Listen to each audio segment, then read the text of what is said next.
भद्रं कर्णेभिः शृणुयाम देवाः भद्रं पश्येमाक्षभिर्यजत्राः स्थिरैरङ्गैः स्तुष्टुवागुंसस्तनूभिः व्यशेम देवहितैर्यदायुः स्वस्ति न इन्द्रो वृद्धश्रवाः स्वस्ति न पूषा विश्ववेदाः स्वस्ति न स्वाक्षो अरिष्टनेमिः स्वस्ति नो बृहस्पतिर्दधातु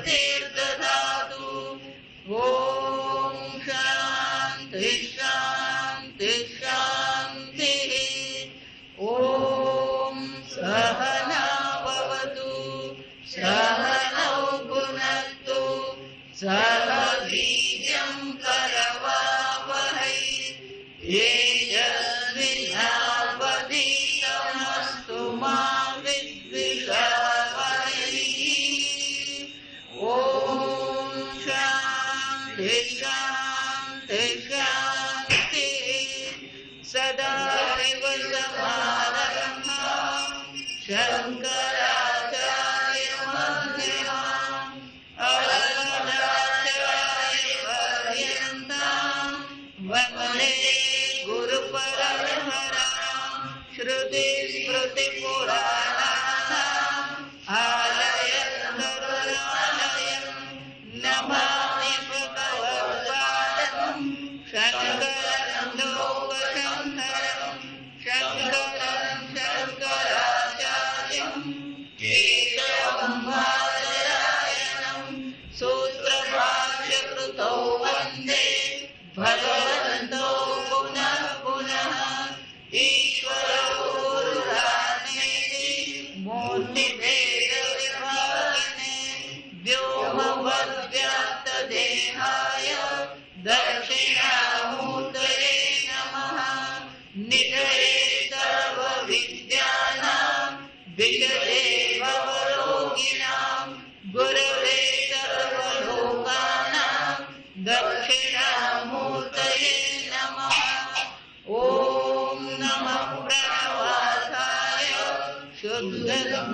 शुद्धज्ञानैकमूर्तये निर्मलाय प्रशान्ताय दक्षिणामूर्तये नमः।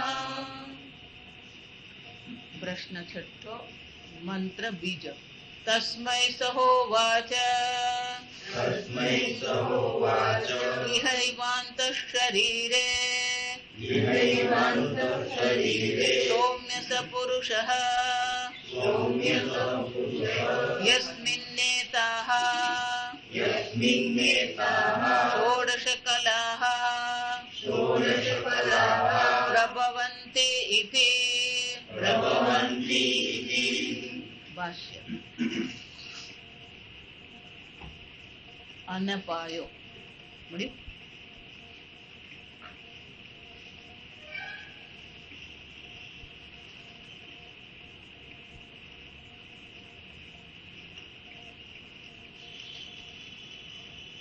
पाना नंबर 98 नीचे थी 9મી लाइन थाय अनपाय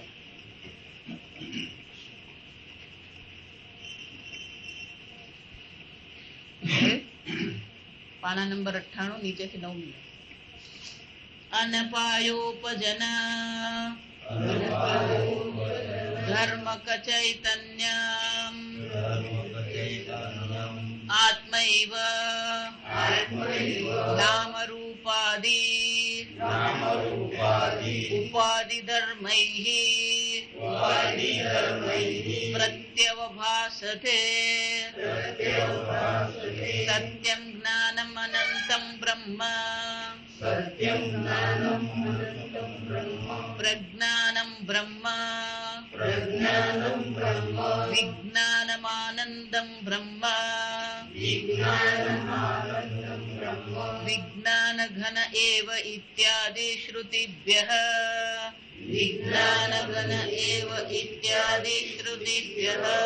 स्वरूप व्यभिचारिषु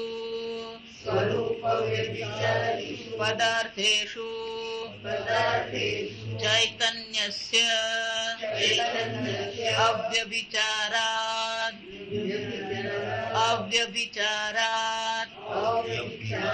यथा यथा यो यः पदार्थो विज्ञायते तथा तथा ज्ञायमानत्वादेव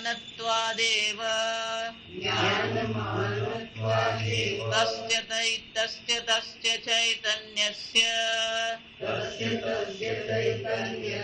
अव्यभिचारित्वं वस्तु च भवति किंचित् न ज्ञायते इति च अनुपपन्नम्।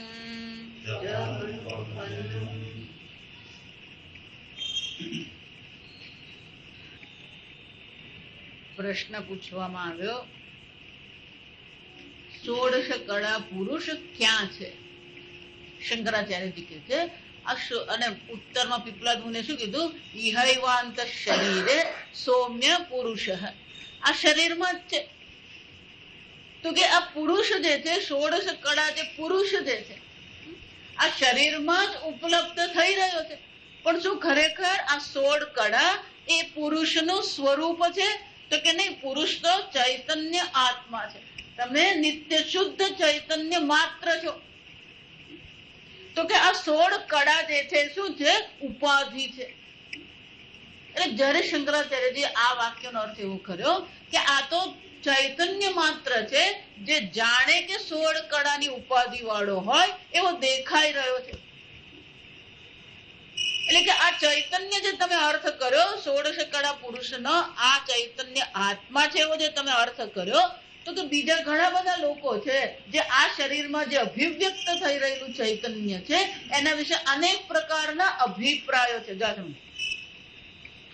આદિ શંકરાચાર્યજી એમના સમયમાં ઉપલબ્ધ મતાંતરો આપણને દર્શાવે છે.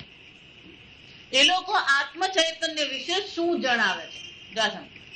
શ્રુતિ માતા કહે છે આ આત્મ ચૈતન્ય એ પુરુષ છે જે 16 કળા ઉપાધિ વાળો છે. પુરુષ એટલે જે પૂર્ણ છે, સર્વવ્યાપી છે. પણ આ જ આત્મ ચૈતન્ય વિશે અનેક પ્રકારના મતાંતરો પ્રવર્તે છે. જો અત્યારે પણ એ જ હાલત છે, એમ નહીં માનતા અત્યારે બધા ડાયાડમરા થઈ જાય. આ વિચારવાનું છે. અનેક પ્રકારના મહાત્માઓ છે અને અનેક પ્રકારના આત્મા વિશેના શું છે? અભિપ્રાયો પણ છે. સામાન્ય રીતે આપણે એવું કહેવાય કે આદિ શંકરાચાર્યના વખતમાં જો મતાંતરો ગણીએ તો 6 નાસ્તિક દર્શન શાસ્ત્ર છે અને 6 આસ્તિક છે. બરાબર સમજવા. તો શંકરાચાર્યજીમાં એમણે આ બધા જ જે મતાંતરો છે એ જ્યારે પણ જરૂર પડી ત્યારે એમનું શું કર્યું છે? નિરાકરણ કર્યું છે. નાસ્તિકમાં જે છે, જો કોઈની ટીકા નથી અહીંયા અને કોઈને આપણે વ્યક્તિગત રીતે ના નથી પાડતા. આ સમજવા. મહાત્મા તરીકે આપણે બધાને જ પ્રણામ કરીએ છીએ. પણ જ્યારે આત્મ ચૈતન્યના સ્વરૂપની ચર્ચા આવે ત્યારે જો મતાંતર હોય તો આપણે કંઈક કહેવું પડે. જો આ વિચાર, આ ગલગોટો છે પીળા રંગનો છે અને એની દાંડી લીલા રંગની છે. જો આ સમજ. આમાં મતાંતર હોય શકે? મારા ગુરુજીએ મને એવું કીધું છે આ લાલ ગુલાબ છે. તમારા ગુરુજી શું કીધું એમ પૂછ્યું તો તો આત્મ ચૈતન્ય અમેરિકા વાળાનું હોય કે ઓસ્ટ્રેલિયા વાળાનું, આત્મ ચૈતન્ય તો શું છે? એક જ હોય. મતાંતર એમાં શક્ય જ નથી. જો સમજો. અને એટલા માટે શંકરાચાર્ય આ બહુ વિસ્તારથી ચાલે. સમજો, આ પાના પર પાના જ ચાલવાના છે. કેમ? એટલે આપણા આધુનિક સાંપ્રત કાળમાં પણ કોઈક એવું મતાંતર હોય તો આપણે એને માનવાની જરૂર નથી. આ સમજ. 6 નાસ્તિક છે. નાસ્તિકોને કહેવાય ઈશ્વરને માને કે નહીં માને એમાં નાસ્તિક નહીં આવે. આ સમજો.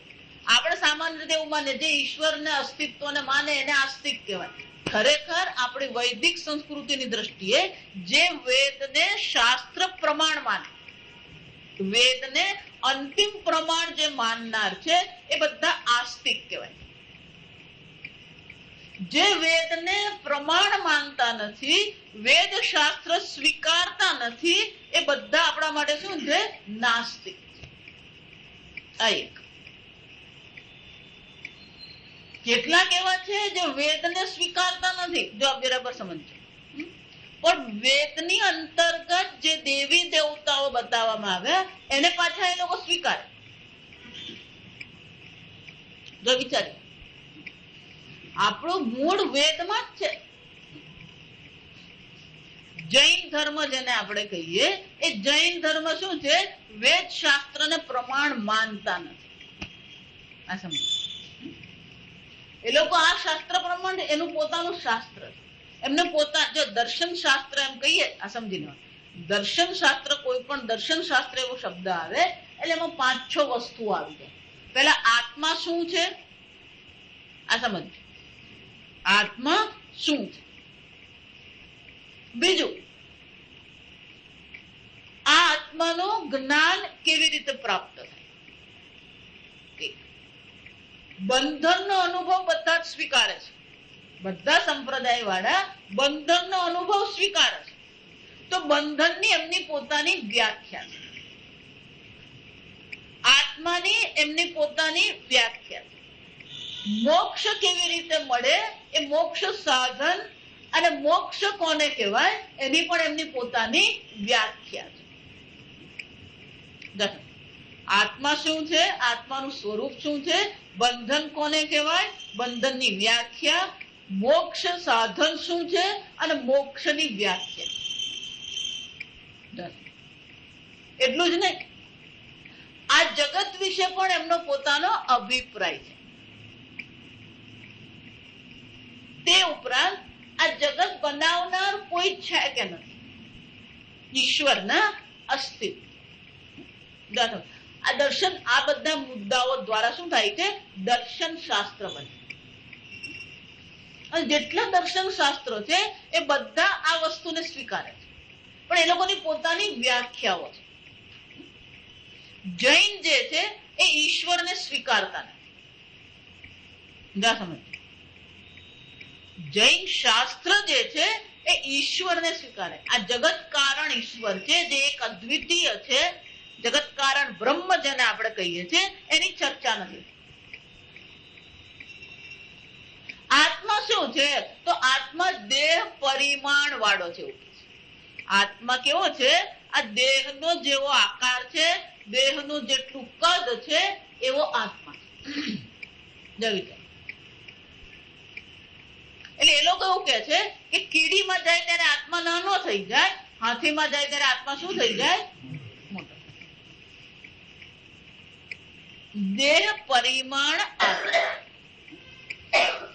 આ કર્મથી બંધન છે. તમે આ આત્મા તો કેવો છે? કર્મ વગરનો છે, પણ એના પર શું થઈ ગયું છે? આ કર્મની અશુદ્ધિ આત્મા પર લાગી ગઈ છે. કર્મને એ લોકો સ્વીકારે. આ સમજ, આત્મા શું છે? અત્યારે કર્મથી ભોગથી અશુદ્ધ થઈ ગયો છે, એમના માટે આને બંધન કહેવાય. હવે શું કરવાનું? તપશ્ચર્યા દ્વારા, અહિંસા દ્વારા આ આત્માને શું કરવાનો છે? શુદ્ધ કરવાનો છે. સમજ, આત્માને શું કરવાનું છે? તપશ્ચર્યા દ્વારા કર્મ અને મલ અશુદ્ધિથી મુક્ત કરવાનું. અને જ્યારે એ આ કર્મ અને અશુદ્ધિથી મુક્ત થઈ જાય ત્યારે એને તીર્થંકર સ્થાન મળે, એવું કહે. એ લોકોને 24 તીર્થંકરો છે. આ સમજમાં, એમનું આખું પોતાનું શાસ્ત્ર છે. અને તીર્થંકર એટલે મોક્ષની અવસ્થા છે. આ એમનું શાસ્ત્ર. એનો અર્થ શું થયો? આત્મા અશુદ્ધ થયો છે અને હવે આત્માને અશુદ્ધ કરવા. જોયું, આપણે એમ કહીએ છીએ, આ બે તર્ક જ આપણે ચાલે. જો આત્મા દેહ પરિમાણ એટલે કે દેહના કદ વાળો હોય તો આત્મા પરિચ્છિન્ન થઈ ગયો, દેશતઃ પરિચ્છિન્ન થઈ ગયો. એક કીડીમાં હોય ત્યારે નાનો હોય અને હાથીમાં જાય ત્યારે મોટો થાય, તો શું આત્મા જાડો પતલો થાય? કીડીમાં જો વિચારો, ધારો કે એક આત્મા હાથીમાં છે તો મોટો છે, પછી એને જયારે કીડીમાં સમાવવાનું હોય ત્યારે શું કરવું પડે? સંકોચન થાય. એને શું કહેવાય? સંકોચન કહેવાય. એને શું કહેવામાં આવે? સંકોચન. તો કે વિસ્તાર અને સંકોચન આત્માનો સ્વીકારવો પડે. બીજું દેશતઃ એ મર્યાદિત થઈ ગયો, અને જે દેશતઃ મર્યાદિત થયો આત્મા અનેક થઈ ગયા. દરેક દેહમાં શું છે? એક એક એક એક આત્મા. આ આત્માની અનેકતા છે, આત્માનો સંકોચ અને વિસ્તાર છે, આત્માને અશુદ્ધિ લાગે છે. વિચાર સીધો નિયમ છે, જે વસ્તુ એકવાર મલિન થાય એને સાફ કર્યા પાછું એ શું થવાનું? એ કાયમને માટે શુદ્ધ રહી શકે? એનો અર્થ શું થયો? આત્મા અસંગ નથી, એને મલ લાગી શકે. અસંગતા નથી આત્મા, તો જ મલ લાગે. સમજજો મારા. પણ એ લોકોને માટે બધું બરાબર છે. એ લોકોને માટે શું છે? બરાબર, આને સમર્પિત છે. અનેક સાધુ મહાત્માઓ શું છે? આ સિદ્ધાંત સમર્પિત છે. એટલે સતત જો એટલા માટે તમે જો જૈન સાધુઓ સતત તપશ્ચર્યાની ચર્ચા કરે, ઓછામાં ઓછું કર્મ કરવાનું અને તપશ્ચર્યા. કેમ? કે આત્મા શું થઈ ગયો? અશુદ્ધ થઈ ગયો. જો એટલા માટે તમારી જે માન્યતા હોય, તમારો જે સિદ્ધાંત હોય, એને અનુરૂપ જ પછી તમારું જીવન. જે વ્યક્તિનું જીવન તમે જુઓ છો એ જીવન એનું કોનું પ્રગટ કરે છે? એનું જ્ઞાન, એની સમજ, એની શ્રદ્ધા પ્રગટ કરે. વિચારો.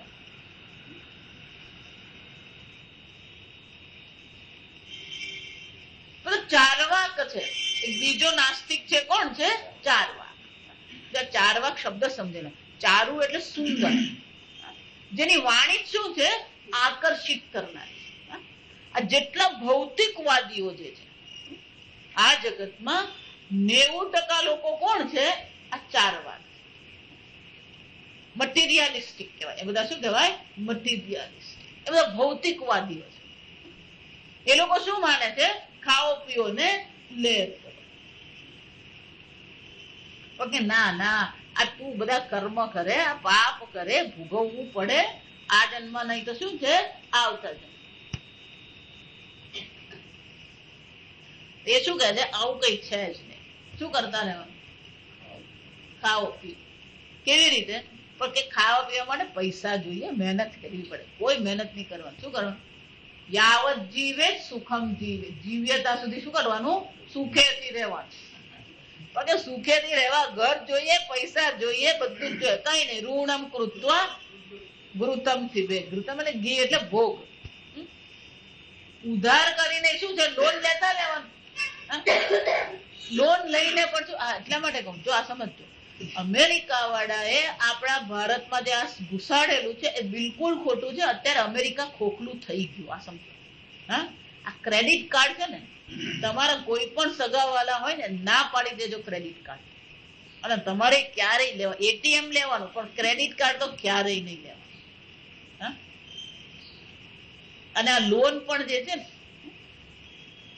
ગજા બહારની વસ્તુ છે. આ લોન વાળા જે કરતા હોય ને, જો હું પેલું આહવા ડાંગમાં કામ કરું, સિંગાણામાં આપણે સ્કૂલ લીધી છે, 140 આદિવાસી બાળકો છે.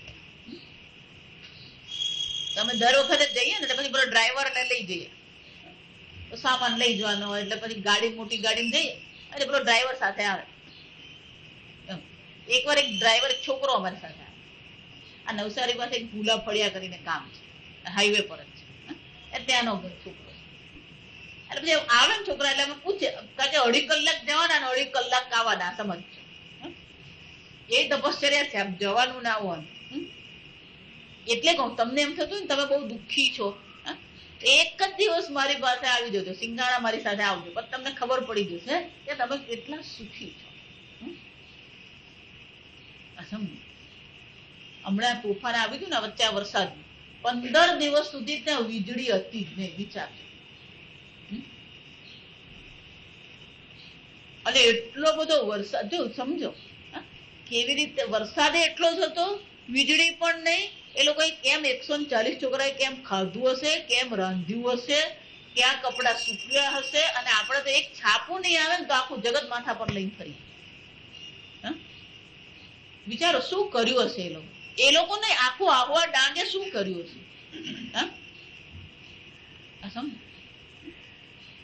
એટલે પછી રસ્તામાં 2.5-3 કલાક ગાડીમાં જ બેસવાનું હોય. એટલે પેલાને પણ વાત કરાવી, જો આ ડ્રાઈવરને છે ને વાત કરાવવી પડે, તો ડ્રાઈવર પછી ઊંઘી જાય, કંટાળી જાય. એટલે એને વાતો કરી પછી પૂછ્યું, ભાઈ તું શું કરે? કે હું તો આ રીતે છું ને આવું છું. ભાઈ તું હવે આ ડ્રાઈવર નું કામ કરે? એક ના હું તો ICICI માં એજન્ટ હતો. જ્યાં વિચારી બીકોમ થયેલો છે, ICICI માં શું છે? એજન્ટ. એજન્ટ ICICI માં તને આવી સરસ નોકરી મળી, છોડી દીધી? ના એ તમે જુઓ ને તો ખબર પડે.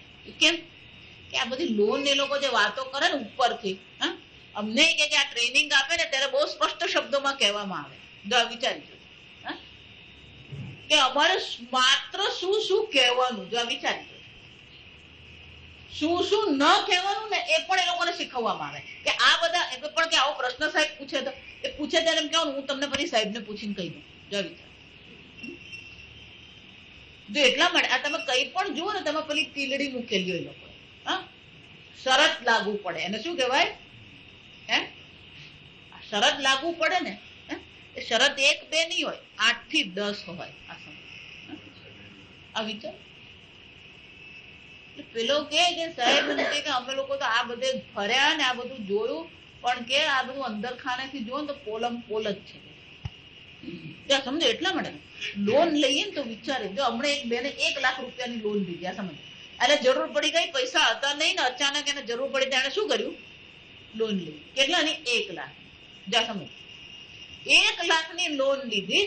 તારે કેટલા વર્ષ? કે મને 15 વર્ષની લોન મળી. જા વિચાર. 15 વર્ષમાં તારે કેટલા ભરવાના? મારે 1.80 ભરવાના. 1 લાખ નહીં ભરવાના, તમારે ભરવાના કેટલા? 1.80. આ વિચાર. એટલા માટે આ લોન છે, ક્રેડિટ કાર્ડ છે, આ બધું ભૌતિક વાત છે. આ શું છે? ઋણમ કૃત્વા ઘૃતમ પીબે. જો સમજો, આ વાક્ય બરાબર સાચું છે, 100% સાચું વાક્ય છે.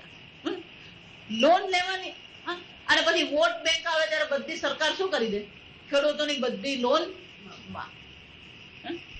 તો કોણ ભરવાનું? ટેક્સ ભરવા વાળા. જો વિચારી, ઋણમ કૃત્વા ઘૃતમ, આખું ભૌતિક વાત છે. લોન અને વ્યાજે પૈસા ફેરવવા બધું શું છે? ભૌતિક વાત.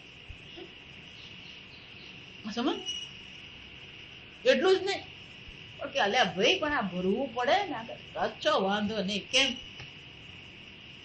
2 વસ્તુ આજકાલની દ્રષ્ટિએ. આ લોકોને વોટ આપી દેવાનો, એટલે એ લોકો બધું જઈને પછી લોન શું કરી આવશે? પેલો એનાથી ચડેવો છે. આ સમજ. આપણો 4 વાગ તો બધાથી ચડેવો છે. શું કરવાનું? ભસ્મીભૂત હશે દેહ હશે. આ કેટલા વર્ષ જીવવાના આપણે? ઓ બધો 25 વર્ષ, 20 વર્ષ. એક વાર આ દેહ રાખ થઈ ગયો, હું તો કોઈ આવ્યું પાછું? તાર દાદા આવ્યા? તાર બા આવ્યા? તાર બાપા આવ્યા? કોઈ ભસ્મીભૂત હશે દેહ હશે પુનરાગમન. કોણ પાછું આવવાનું? આપવા કોઈ આવ્યું? આને શું કહેવાય? લૌકાયિકા. શંકરાચાર્ય આગળ એને શું કહે છે? એને શાસ્ત્રમાં લૌકાયિકા કહેવામાં આવે. અથવા 4 વાક છે. એટલે એ લોકોને આત્મ ચૈતન્ય જેવી વસ્તુ જ નથી. એટલે છેલ્લા વાક્યમાં આપણે દેખાડ્યું ભૂત ધર્મ. ભૂત ધર્મ એટલે શું છે? આ ચૈતન્ય આત્માનો ગુણધર્મ છે જ નહીં. ચૈતન્ય તો શું છે? આ શરીરનો ગુણધર્મ છે. લોકોને માટે આત્મા નામની વસ્તુ જ નથી. ખાઓ પીઓ ને લેર. આ બધા આને શું કહેતો? આપણી ભાષામાં આને અસુરો કહેવામાં આવે. આ બધા શું છે? અસુર. બીજો નાસ્તિક સંપ્રદાય જેને બૌદ્ધ સંપ્રદાય કહેવાય. એ બૌદ્ધ સંપ્રદાયમાં બે છે પાછા, એક ક્ષણિકવાદી છે અને બીજો શૂન્યવાદી.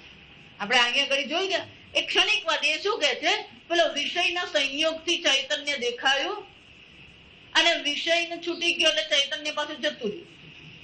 એટલે શું કરે છે, અગ્નિ ઘૃતવત અગ્નિ, જેમ અગ્નિનો સંયોગ થવાથી ઘી પીગળી જાય, એમાં વિષયનો સંયોગ જયારે થઈ જાય ત્યારે ચૈતન્યનો આકાર ધારણ કરી, પણ ચૈતન્ય નામની કોઈ વસ્તુ નથી. જો સમજ. પણ બીજાને બધી એને એમ પૂછો, ના ના પણ એવું જો હોય તો પછી કે છે કે ઊંઘી ગયા પછી તો કોઈ વિષય ને કઈ હોતું જ નથી. એટલે એ લોકોનો જ એક બીજો વાત છે ને શૂન્યવાદી કહેવાય. એક ક્ષણિકવાદી છે, બીજો શું છે, શૂન્યવાદી. એટલે પેલો કહે છે કે આત્મા છે જ નહીં, આત્મા શું છે, શૂન્ય. જો એ લોકોની વ્યાખ્યા છે, આ સમજવાનું. એક કે છે આત્મા ક્ષણિક છે, બીજો કે છે આત્મા શૂન્ય. તો કે આ બંધન છે એનું શું છે, તો કે આ જન્મો જન્મથી આપણે જે કર્મ કરેલા છે એ કર્મને કારણે આ બંધન છે. હવે શું કરવાનું, તપશ્ચર્યા કરવાની, બોધિ વૃક્ષ, જો આ સમજવાનું. શું કરવાનું, ત્યાં બેસવાનું અને પોતાને ક્ષણિક ચૈતન્ય જાણી લઈએ એટલે મોક્ષ થઈ જાય. પેલો બીજો કે છે શૂન્યવાદી, હું શૂન્ય છું એમ જ્ઞાન જો થઈ ગયું તો કે પણ આ જગત દેખાઈ રહ્યું છે એનું શું છે, સર્વમ મિથ્યા મિથ્યા, બધું શું છે, સર્વમ શૂન્યમ શૂન્યમ. અમારા સ્વામીજી બહુ સરસ કે સર્વમ શૂન્યમ શૂન્યમ કે ને જઈને એક લાફો લગાવો. લાફો પણ શું કહેવાય,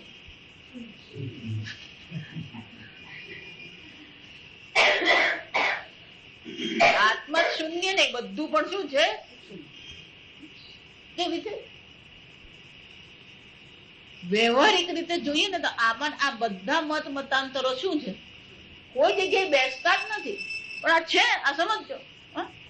આ શૂન્ય જે છે ને, શૂન્ય માટે તમને જોઈએ ને એટલા હું પુસ્તકો લાવી આપું. આ કબાટ ભરાય એટલા પુસ્તકો છે.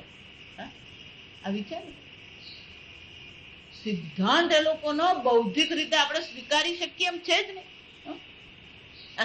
અને એટલા માટે શંકરાચાર્યજી કહે છે ચૈતન્યને કોઈ ક્ષણિક કે છે, ચૈતન્યને કોઈ શૂન્ય કે છે, ચૈતન્યને કોઈ સ્વીકારતું જ નથી. કોઈ કહે છે કે આ ચૈતન્ય શરીરના પરિમાણ વાળો છે.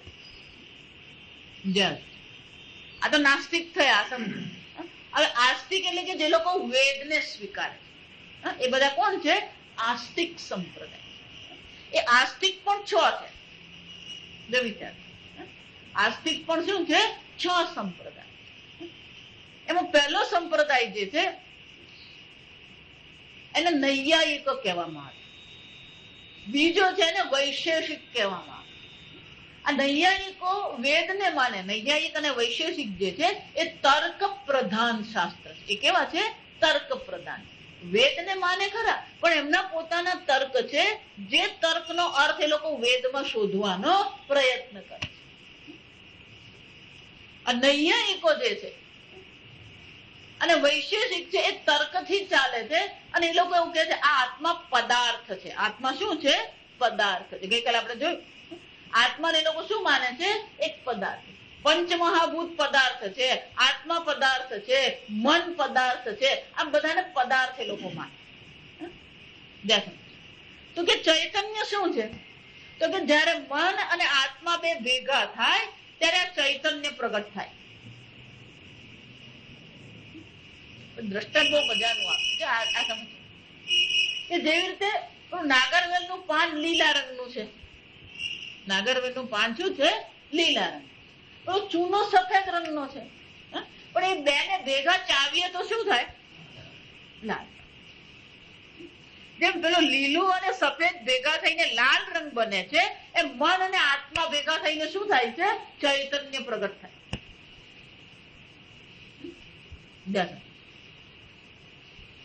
આ લોકોની ચૈતન્યની વ્યાખ્યા. તો કે આ બંધન શું છે, તો કે આ બધી વસ્તુઓને આપણે અલગ અલગ સમજી લઈએ તો મોક્ષ મળી જાય. અત્યારે આ બધું શું થઈ ગયું છે, ભેગું થઈ ગયું. પછી ત્રીજો છે ને યોગ કહેવામાં આવે. એને કહ્યું છે આ પાતંજલિ યોગ શાસ્ત્ર છે. યોગ શાસ્ત્ર એમ કે છે કે આ આત્મા કેવો છે, તો કે આત્મા જો આ બધાને માટે બંધન સત્ય છે, બંધન છે, અને આ પ્રકારથી બંધનથી આપણે શું કરવાનું છે, મુક્ત થવાનું છે. પણ આજે પેલો શુદ્ધિ અશુદ્ધિ નો તર્ક છે ને, એ જ તર્ક અહીંયા લાગે. જો એક વાર બંધાયો ને છૂટી ગયો તો બીજી વાર શું થઈ શકે, બંધાઈ શકે. આ નિયમ છે. એક વાર જો બંધનમાં આવ્યો અને ધારો કે પણ છૂટી ગયો તો બીજી વાર એને શું થઈ શકે, નિત્ય મોક્ષ મળી શકે નહીં, મળી શકે.